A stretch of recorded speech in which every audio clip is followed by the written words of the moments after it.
Today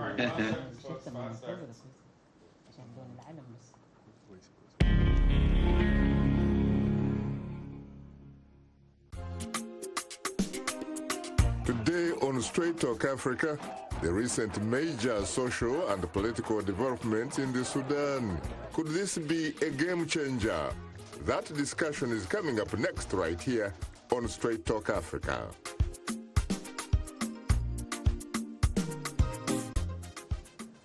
Hello, welcome to Straight Talk Africa, live from the Voice of America headquarters here in Washington. I am Shaka Ssali, and today we are discussing the recent social and political developments in the Republic of Sudan. Thousands of Sudanese demonstrators are continuing to rally in support of their demand for civilian rule in front of the army headquarters in Khartoum. The protesters are keeping the pressure on the military council to quickly transform to a civilian government following the ouster of longtime former President Omar Bashir. My colleague Paul Ndiho has more on the story. The Sudanese Professionals Association, the chief organizer behind the protests, is urging people to head to the sit-in and defend it from any new attempts by the military to disperse the demonstrators. Protesters remain defiant after an attempt to break up their sit-in. They've been here outside the Defense Ministry since April 6. After removing Bashir, the military council announced that it would be setting up a transitional military council to run the country for up to 2 years. But demonstrators have strongly rejected that plan. Our first demand is the need to form a civilian sovereign council with aggressive representation for limited tasks. This council must have limited tasks, which are the tasks of sovereignty only. At the army headquarters, crowds remained camped outside the complex despite spare warnings of an attempt to disperse the sit-in. And African Union threatened to suspend Sudan if military fails to hand over power to civilians within 15 days. African Union would further appeal probably to all stakeholders right now on the ground that more now than ever is time to engage in an inclusive dialogue, to create the conditions that would make it possible to meet the aspirations of the Sudanese people for democracy and good governance and restore constitutional orders. Witnesses say several army vehicles had surrounded the area of the sit-in and that the troops were seen removing barricades, which demonstrators had put as part of a security measure. We are Sudanese. We are looking forward for justice, for freedom, for democracy. And we thank all our people, our youth, our women for this a great victory. We not believe in them. We're still in our revolution. Our demands are not met, and we're not going to leave the Sudan until we get everything done. We hope that we can get civil government. We don't want any army government anymore in Sudan. We don't want the Islamic Party, the National Congress. A 10-member delegation representing the protesters delivered a list of demands during talks with the council last weekend, according to a statement released by the Alliance for Freedom and Change umbrella group. The military council, however, has met with the political parties urging them to agree on an independent figure to be prime minister. Omar al-Bashir ruled Sudan with an iron fist for 30 years before he was deposed following mass protests that have rocked the country since mid-December. Bashir rose to power in a 1989 coup and has been one of Africa's long-term serving presidents. The United Nations Human Rights Office is calling on the military council to cooperate with the International Criminal Court, which has issued an arrest warrant for President Bashir for alleged war crimes committed nearly 15 years ago. World powers, including the United States, Britain and Norway, have issued a joint statement calling for inclusive dialogue to effect a transition to civilian rule and democratic governance. Much sooner than 2 years. Meanwhile, thousands of people are vowing to continue their protests until a civilian government is established. Paul Ndiho, VOA News. Thanks, Paul, for that report. Joining me in the studio today are three distinguished guests. Amal Eltayeb, a Sudanese activist and former senior staffer at the Central Bank of Sudan. Ibrahim Babiker, a Sudanese activist representing Girifna, a Sudanese movement that is opposed to war, corruption, dictatorship, injustice, and discrimination against minorities. And last but not least, Paul Nantulya from the Africa Center of the Strategic Studies at the National Defense University here in Washington, D.C. And from the Sudanese capital, Khartoum, we are joined by reporter Naba Mohideen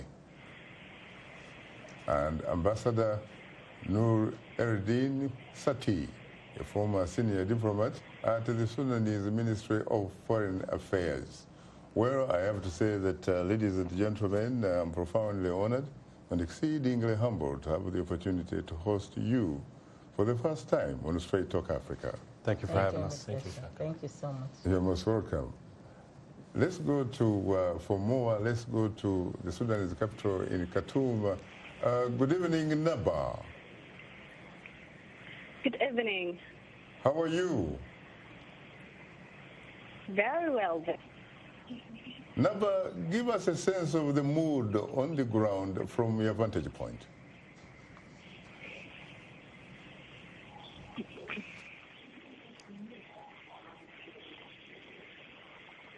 Naba, can you hear me?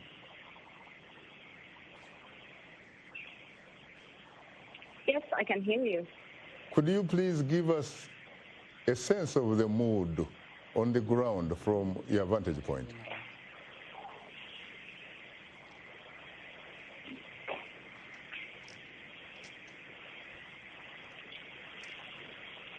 Naba, can you hear me?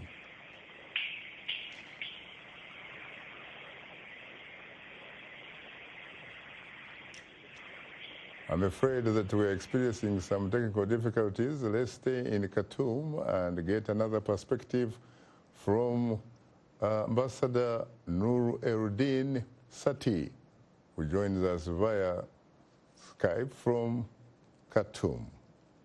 Good evening, Ambassador Satti.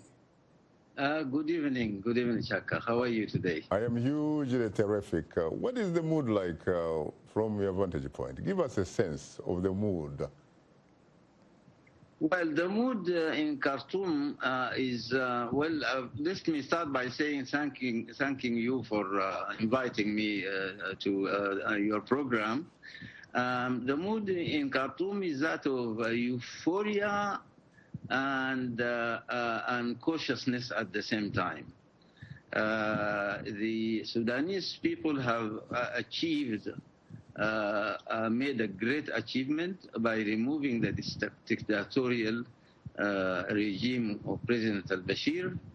As you said in your introductory remarks, demonstrators have been there for the last 4 months. And for the last week or so, they have been they organized a sit-in in front of the army headquarters here in Khartoum, which resulted in toppling the regime and the army rallying to those protests. A military council has been constituted, but now, of course, what is happening is that there are intense consultations within the forces of freedom and change in order to see to it that power is transferred to the civilian authority. And according to what I have been told a few moments ago, these forces have handed in a letter to the military council in which they have expressed their demands and by constituting what I would call a legislative council, 3 layers of authority: a legislative council, sovereignty councils, and executive cabinet. So now these talks, negotiations have started and will be launched between the civilian party and the military party, and there is a lot of determination that power should be transferred to the civilians. Ambassador Satti, how does it feel for you? You've been a sort of career diplomat with the Sudanese government for a long time, and I gather that you are now retired. You also worked for the United Nations. You've been living away for a very, very long time. How does it feel now that you are in Khartoum, the Sudanese capital, and you are actually having a front row seat as history unfolds? Well, it's a feeling of satisfaction, of course, and it's a feeling of being vindicated for the years that we have been waiting for this regime to go. And of course, I have joined the Sudanese people in these protests, and I am very happy to see at this moment in history, and in this moment of my own history, that this is happening in Sudan, and to share the euphoria and happiness and the enthusiasm of those young women and boys who have made it possible, thanks to their determination, to their imagination, their inventiveness, and their really resourcefulness that they have seen done away with this regime that has been around for too long. From my own perspective, I have witnessed the two previous uprisings in October 1964 and April 1985, where I was actively involved within the Association of Diplomats in removing that regime. And I can say that this third uprising is unprecedented in the way that it has been done, it has been organized. And I raise my hat to the young men and women who have achieved this. And we are here from our own perspective and our older generation, not to take their seats, but in order to see to it that they occupy properly their seats and that they move forward in the manner that they wish to do. And we are here just to support them and provide them with the experience and expertise that we have when we are on our way out. From what you have been able to experience as you interact to a lot of people, do you get the sense that most Sudanese that you have been at least able to interact with share the same feeling? They absolutely do. This revolution has gone into each household. Even the young, the young children, even the babies now, are singing about this revolution. That's why I say it's unprecedented in many ways. This is a real social revolution that has affected everybody and touched every human being in Sudan. It is really a generalized sense of frustration from the former regime, a sense of injustice, deep injustice that have prevailed the whole nation and affected each and every individual. And that's why it's so great to see that everybody is contributing to it. The older generation, the medium generation, the younger generation, and even the very much younger generation. And that's why I'm saying it is really, very impressive. And that's what makes me confident that this revolution is going to achieve its objectives, because it's protected by the people, all the people, the different, classes of the society, the different, regions of the country, the different shades of opinion and diverse political, affiliations are all there in order to protect and support the revolution and see to it that it achieves its lawful objectives. What is particular? Is there anything specifically Sudanese, really, in as far as successful uprisings are concerned? Because maybe you should share a secret, if there is any really, because you seem to be doing very well when it comes to toppling generals in the Sudan, beginning with General Ibrahim Aboud back in 1964. Well, there is no secret. There is no secret. You know, it is just that in moments of exception, the Sudanese know how to stand together. It's deep in our culture, that sense of solidarity, that sense of compassion and togetherness. We are good, as you rightly said, Shaka, in toppling military regimes and despotic regimes. But I would like us also to be more successful in sustaining what comes after. So I mean sustaining democracy. And for me, this is the real challenge now. As I turn on my 73rd year, Shaka, I am pondering on the way in which the Sudanese can sustain and maintain their revolutions, not just become exceptional moments in their history, but they become moments that trigger off a longer generations of democracy. And that's what we need to do now, to see to it that this revolution, this change is going to be durable and that is going to be sustainable. And it is in that sense that we need to operate and introduce profound changes, profound constitutional, institutional, political, social, cultural, intellectual, and mental changes in Sudan, so that we will be able to maintain and sustain a democracy in Sudan.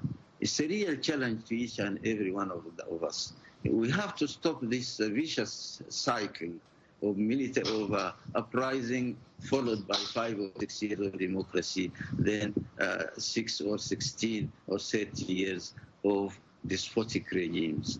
And for me, this is the challenge towards which we should direct all our attention and all our efforts intellectually, politically, constitutionally, socially, and culturally.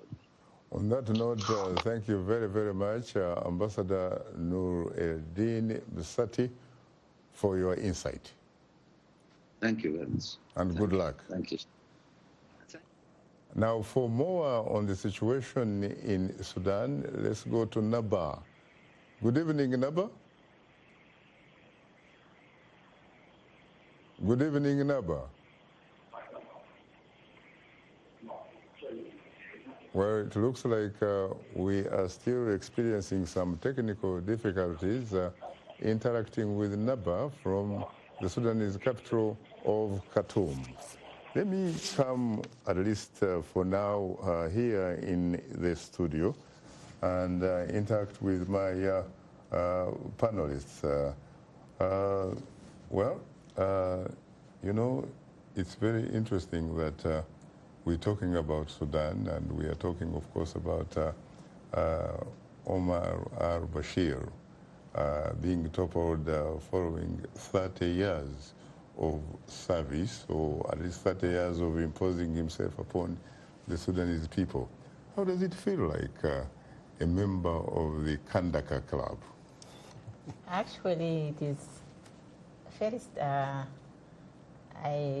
I want just to speak a little bit about this uprising in the Sudan, which is historical, unprecedented, and had engaged all the age groups and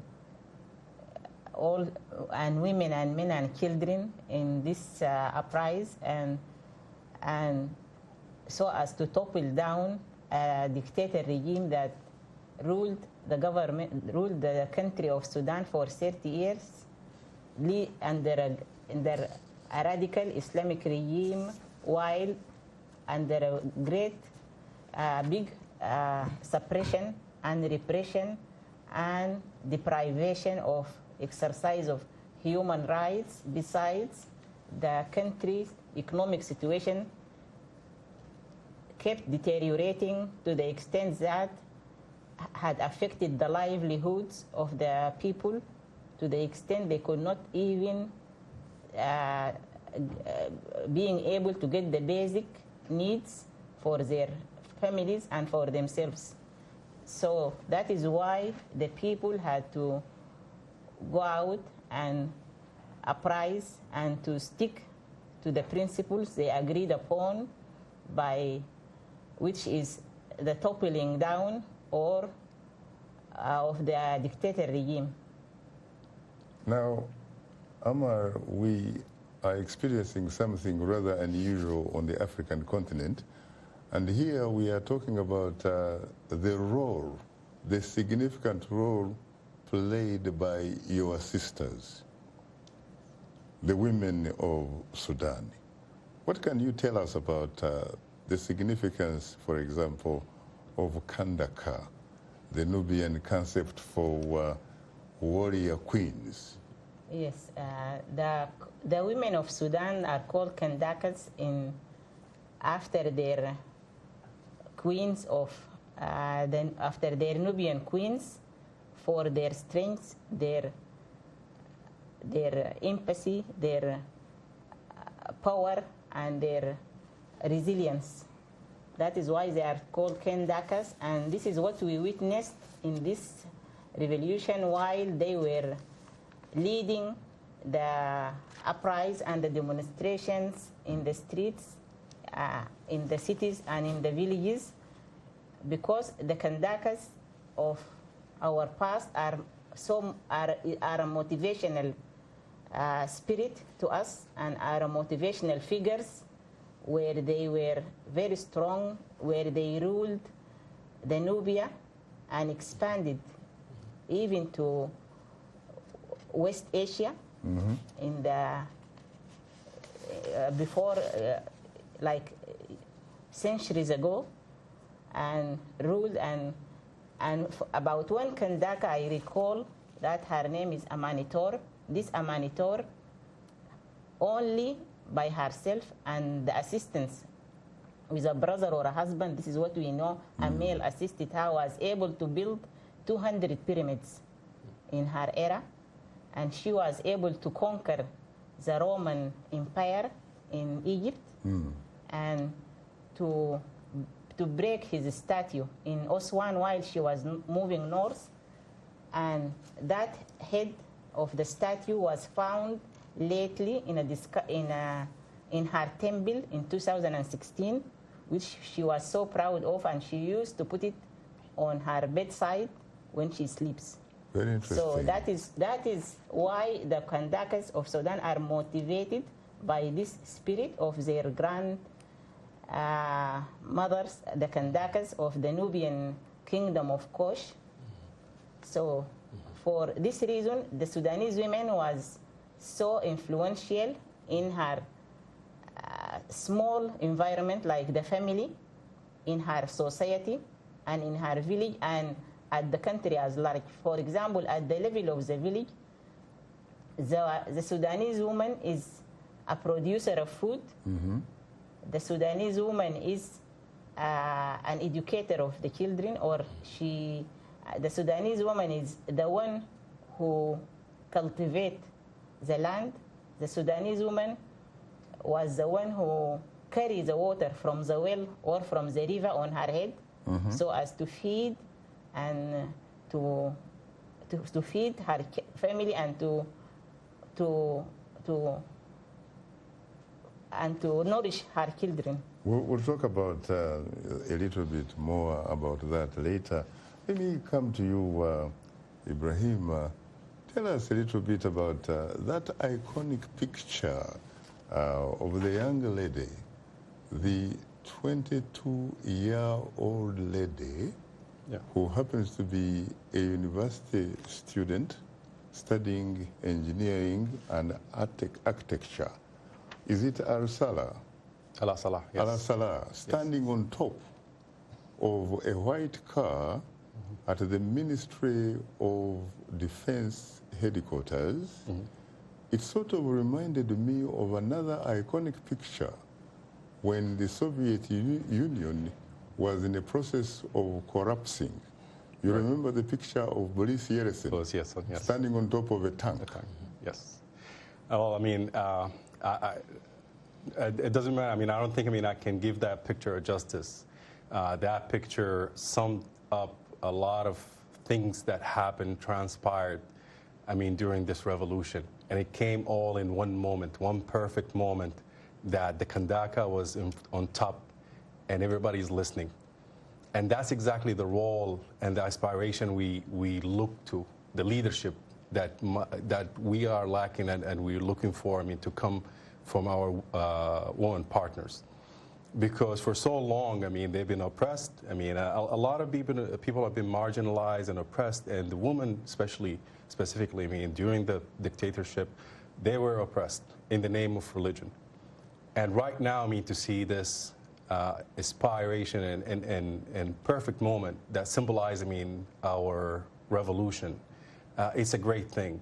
But it also, we shouldn't undermine, the many other Kandakat, that maybe had greater, chance, to be seen but never been captured. So I give them all credit. Whatever they are, whatever what they did, they were part of that picture. And when we look at that picture, we see all of them, not only one person. So I hope, that's, give it the justice, that, or the same view we see that one moment. We should point out, by the way, at least for the audience, that this is not really particularly unique for women to be able to be in the front line of the struggle and, in fact, help change some dictatorships. Yes. We saw it, for example, in the 1970s in Ghana, where the market women of Accra helped to topple another military dictator, Colonel Ignatius Acheampong. We also saw Garant Liberian women helping to end the civil war in Liberia. When you look at this, Paul, what comes to mind? What would you, for example, say to some of those democratically challenged leaders who, at least according to Nigerians, would say seat-tight presidents? Yes, no, thank you, Shaka, and it's really a pleasure to be here with Sudanese. I lived in Khartoum for many years, and I understand where that energy is coming from. I feel it. When were you in Khartoum? Quite deeply. I was in Khartoum from 2008, 2009, all the way up to 2011, 11 or 12, involved in those various processes. And what I would just like to do is to respond to your question, is to add to what they've said, namely that the continent is changing. The continent is changing. What we now begin to increasingly see, and indeed what we've seen in Sudan, is young people from different backgrounds, Muslims, Christians, interfaith. This is one of the strengths of the Sudanese civil society. Engineers, doctors, veterinarians. How many times do you hear of a political movement for social change that brings together such disparate groups, disparate professional groups? So this is one of the key lessons, that the Sudanese civil society indeed is demonstrating. So I think it's a continent that's changing.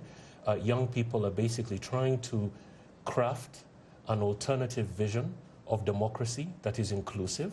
And what is important to note is that the Sudan Professionals Alliance and all the coalitions that are part of this initiative did not just emerge just the other day, didn't emerge yesterday.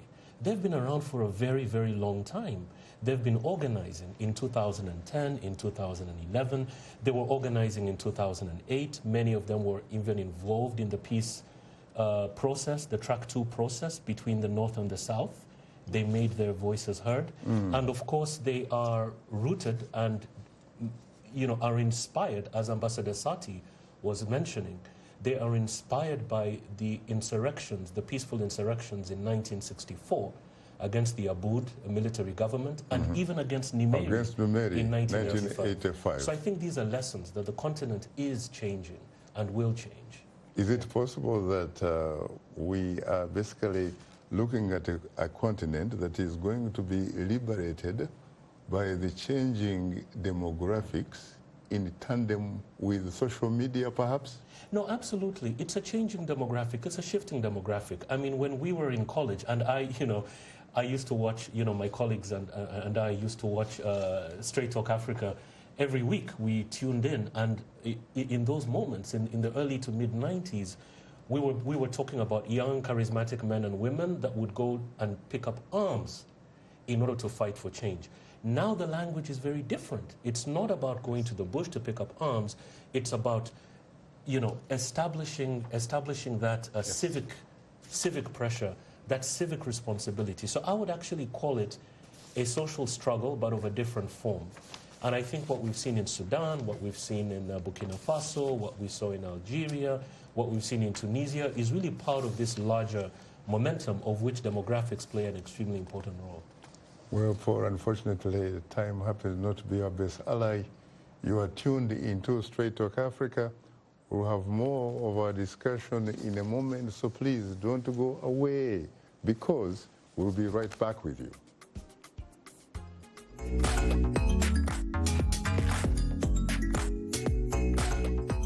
Voices, we're talking about the news and issues you're talking about, sharing stories of development and growth across Africa, around the world, and in our lives. Topics that inform, empower, and change the rules. It's time for Our Voices with me, Haiti Adams Fitzpatrick, and Hadiza Kiari, and Ayan Bior, and Orion Itangi Shaka. It's time for Our Voices.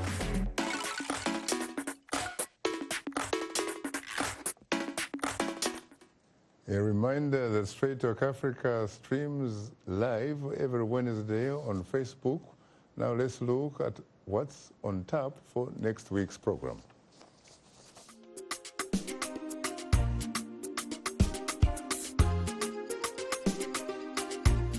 On the next Straight Talk Africa, during his 1 year in office, Ethiopian Prime Minister Abiy Ahmed has made headlines for pushing through unprecedented reforms. But many challenges lie ahead in creating a national consensus.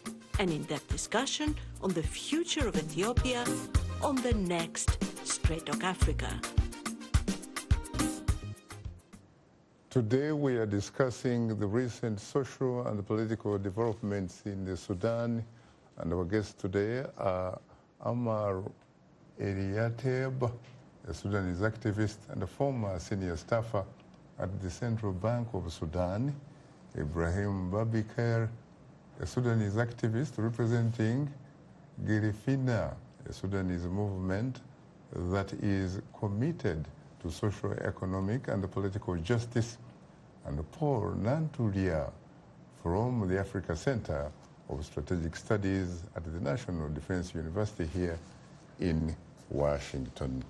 I have to say again, ladies and gentlemen, that I'm profoundly honored and exceedingly humbled to have the opportunity to host the three of you on Straight Talk Africa.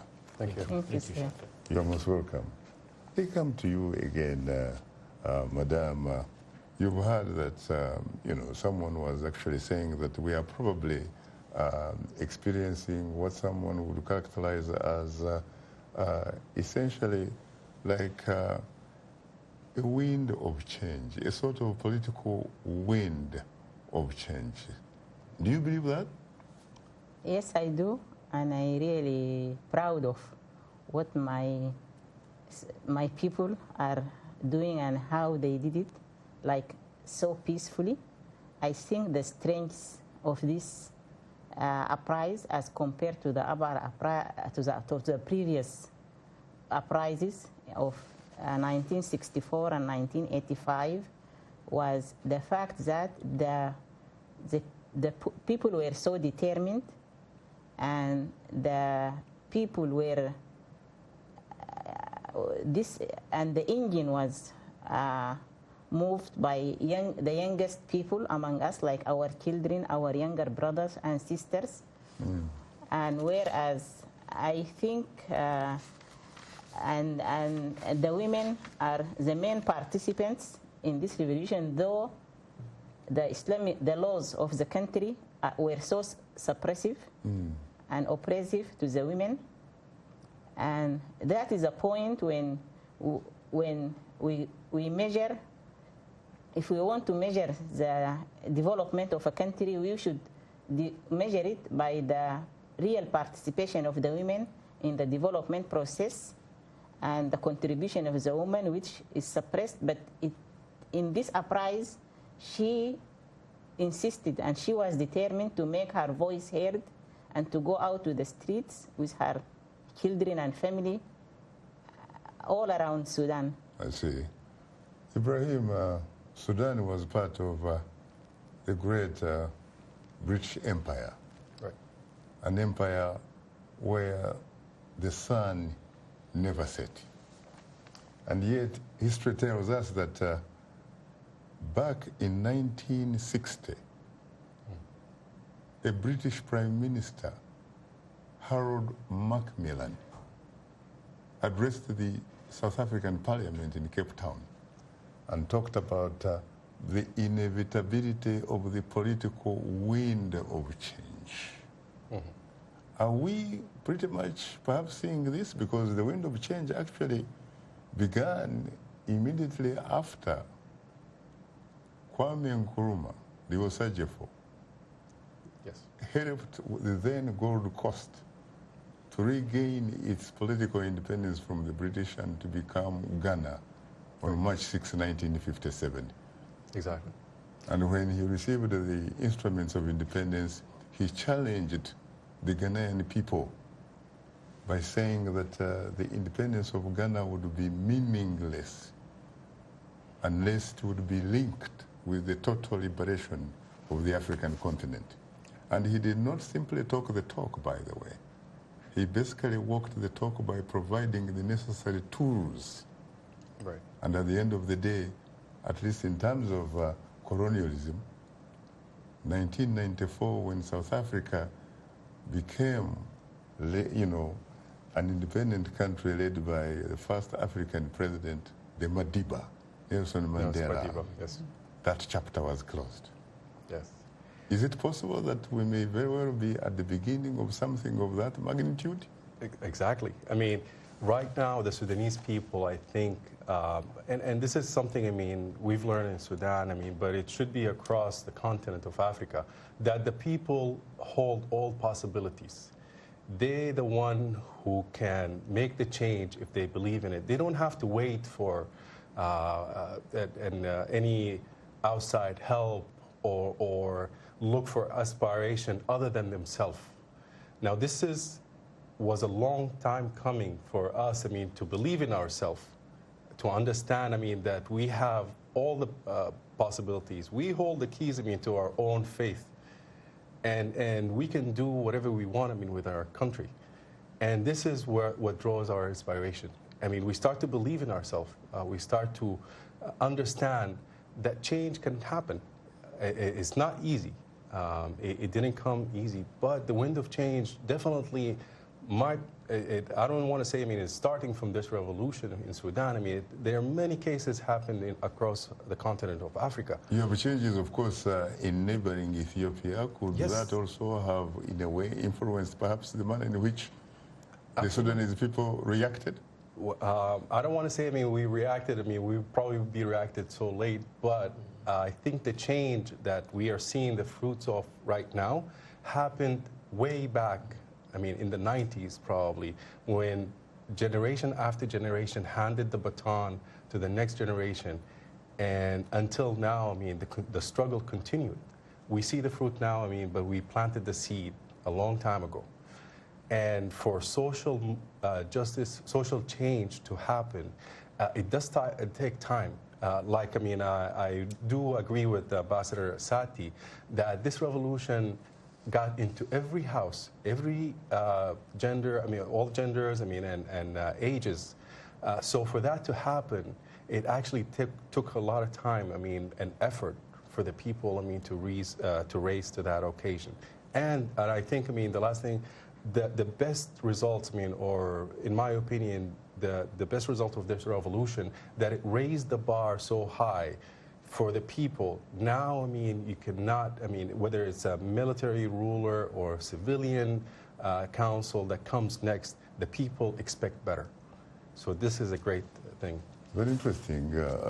Paul, you have several African rulers who have been in power, arguing that they are there because they succumbed to people's pressure, the pressure of their people, because they say that they are uniquely gifted to such an extent that they could very well say that they are perhaps God's political gifts to their countries.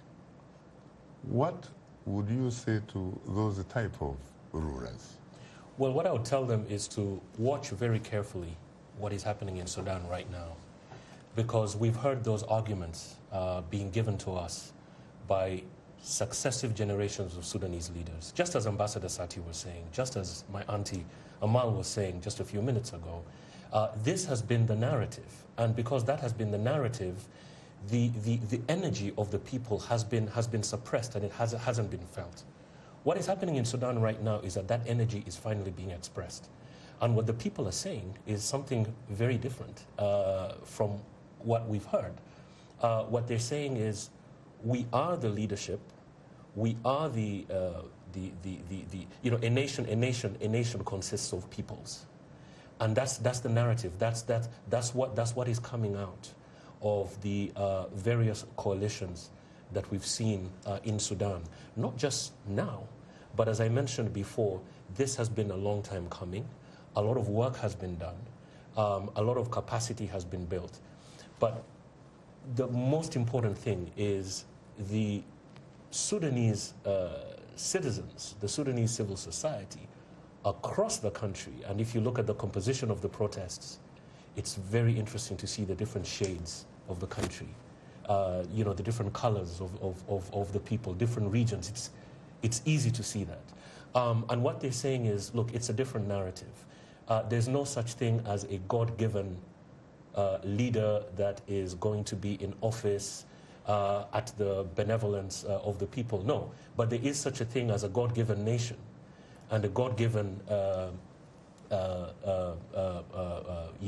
broad civic movement that has grassroots support within the country. That is what is God-given, because ultimately that is what the nation is. This is the message that is coming out of the Sudan. And what I would say to the leaderships that you've mentioned is, have a little humility and look at what is happening in the Sudan, because it's not just relevant for that country, it's relevant for the entire continent, and indeed the world, because there are struggles that are happening in other parts of the world. You know, young people are demanding social change, are demanding rights, are demanding dignity. So this is indeed something that's universal. It's a universal message.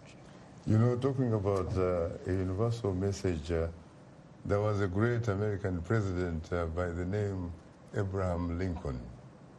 He once described democracy as a government of the people, by the people, and for the people.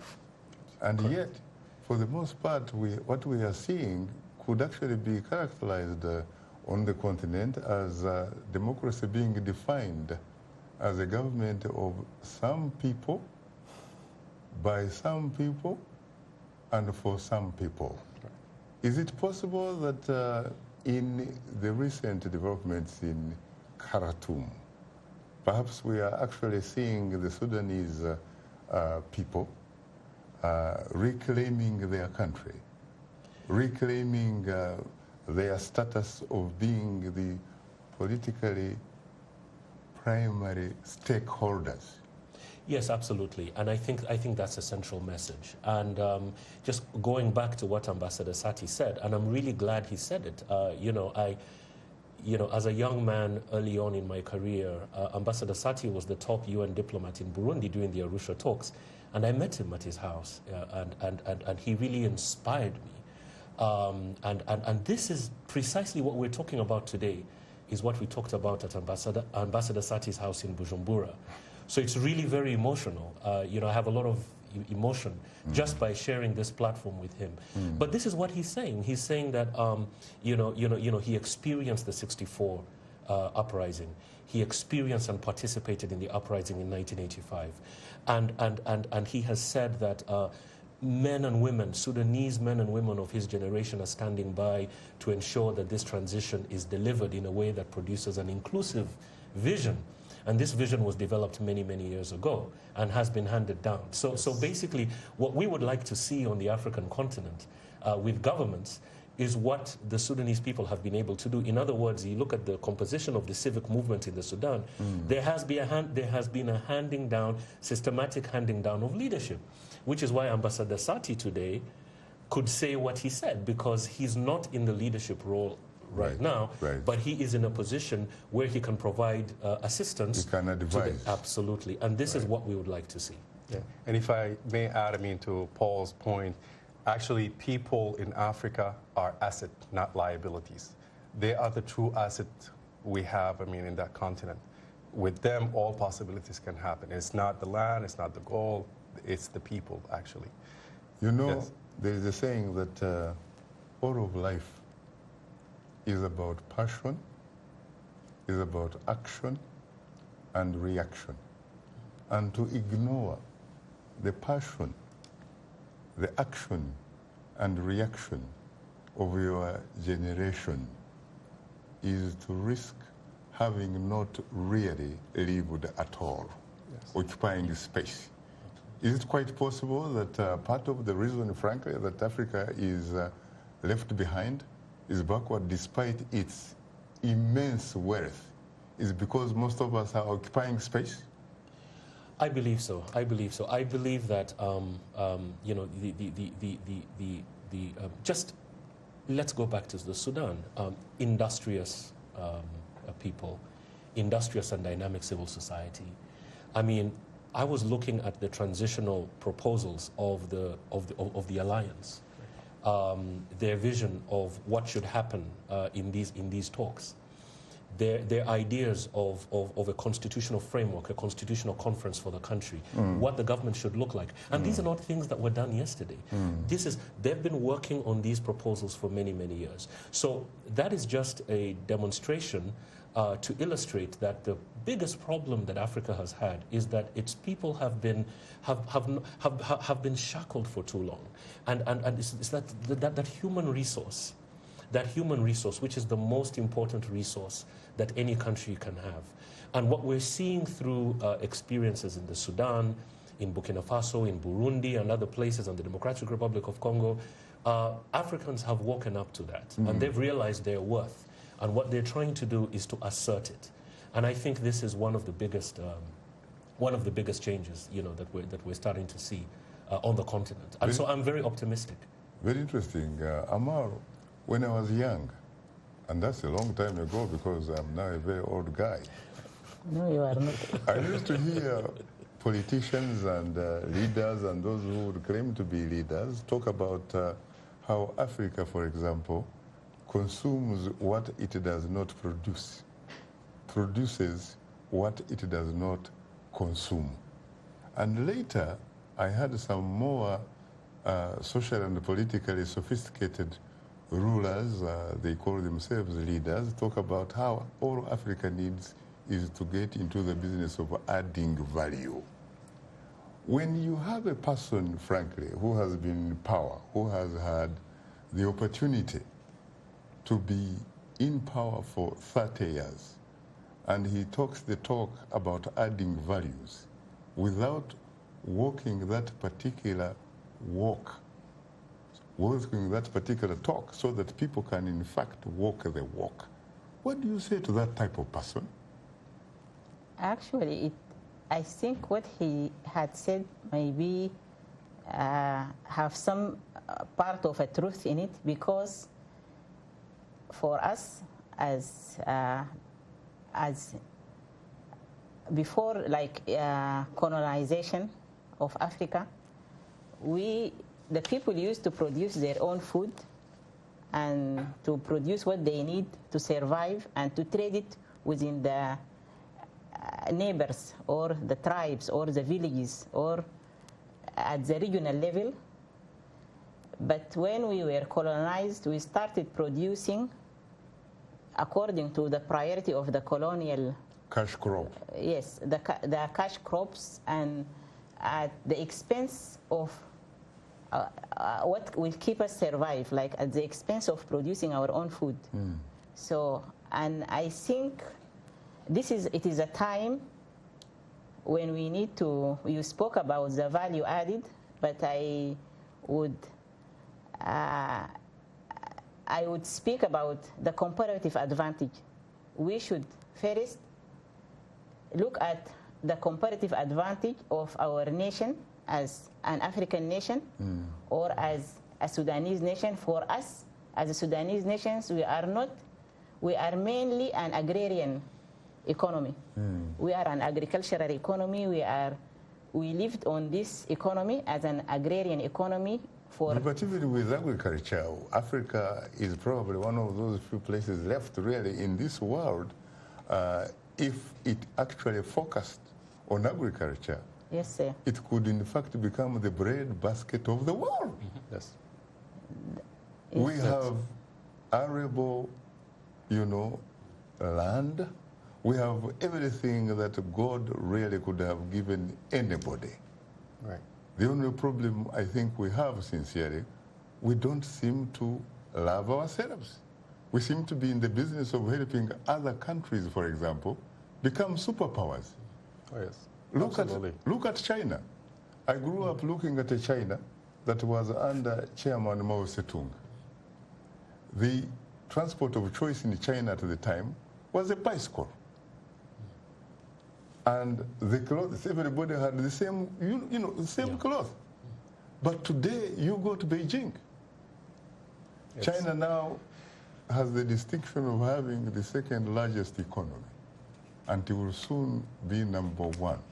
And part of the reason it is in the position it is because, essentially, it benefits from us. Right. When you talk about being the world factory, for example, today, where does it get the oil from? Nigeria. Angola, Gabon, you name it. Where does it get the copper, the cobalt, the coltan, all those kinds of things? And yet, when you go to places in Africa where these precious minerals, for example, are extracted, you cannot believe that those people probably even depend on a sweet potato economy. Right. So where is the leadership really? Is it possible that in fact we have a leadership deficit? You said it right there. I mean, we have a leadership and management problem. We mismanage our resources. We mismanage our conflicts. We can't, have a dialogue, between us so we can better invest in ourselves rather than benefiting everyone else. So it's right there. The leadership, the management of resources, having everybody, understand, what we need and how we can improve ourselves first before, we even think about, exporting raw material and waiting for international aid coming back to us. So it's a long discussion. Maybe we're in the first step in Sudan, but we definitely, hopefully, we're on the right track to resolve these. Paul, there was a great man from what was known as British Guyana, Walter Radney. Yes. He came up with this classic book, How Europe Underdeveloped Africa.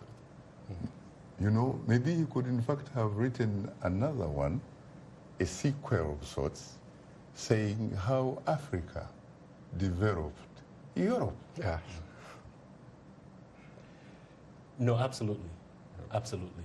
And there's no denying it. There's no denying it.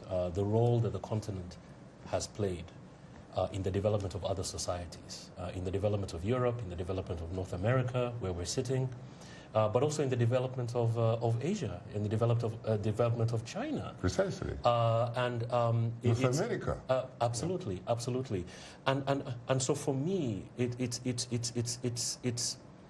the crisis is not necessarily one of leadership, because I think we see leadership today in the Sudan with the civic movement, and with other movements, the civic movement in Burundi, in Ghana, in Nigeria. There's leadership there. How do we consolidate that? I think we need to be able to, and which is why I argued initially that the leaderships at the governmental level should be looking at what is happening in places like the Sudan to learn lessons, because it is essentially harnessing that talent, creating a policy framework that enables that talent to thrive, creating a policy framework where the African citizen feels like a real citizen, and feels that the skills and the expertise that are invested in for so many years will be used to develop that country. But is that going to be possible if the vast majority, for example, of the Africans really do not reclaim their citizenship? Because for now, they are really, for the most part, treated by their rulers as subjects who do not have rights. Correct. Who depend on privileges granted to them by these individual authorities. Correct, correct. And so it's a continuation, more or less. How do you bring about social, political consciousness?